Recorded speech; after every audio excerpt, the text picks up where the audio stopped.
আমি ডাক্তার মুজিবুর রহমান মিয়াজি, সহযোগী অধ্যাপক, Dhaka national medical college. Didarul Alam, বয়স ৪৯ বছর। শীতকালে প্রায় নাক বন্ধ থাকে, নাকে ড্রপ দেওয়া লাগে। আর এখন নাকে ড্রপ দেওয়া লাগে, এই জন্য আমরা বলতেছি 7 দিনে বেশি নাকে ড্রপ দেওয়া ঠিক নয়। আমাদের অ্যান্টাজল, রাইনোজল, রাইনেক্স, তারপর আরো অনেক ড্রপ আছে, এগুলো 7 দিনে বেশি দেওয়া ঠিক নয়।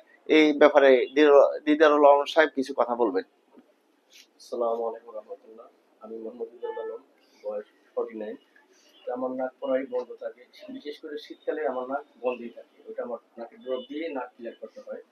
এখন স্যারে বলতেছে যে 7 দিনের বেশি নাকে ড্রপ দেওয়া ঠিক না। তা এখন আমি আসছি স্যারের কাছে, স্যারের থেকে চিকিৎসা নিব, যদি স্যার আমার কি চিকিৎসা দেয়।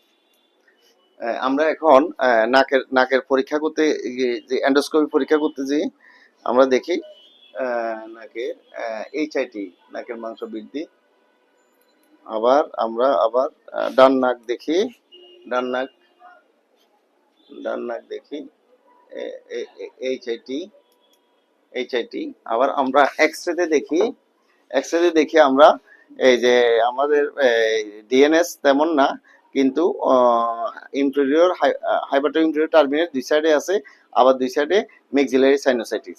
এই অ্যান্টাজল, রাইনোজল, রাইনেক্স এগুলা দেওয়া ঠিক নয়, কারণ এগুলা দিলে রাইনাইটিস মেডিকুমেন্টোসা নামে এক ধরনের রোগ হয়। তখন আবার রিবাউন্ড কনজেশন হয়, তখন নাক হিতে বিপরীতে হয়, অর্থাৎ নাক আরো বন্ধ হয়ে যায়। আসসালামু আলাইকুম।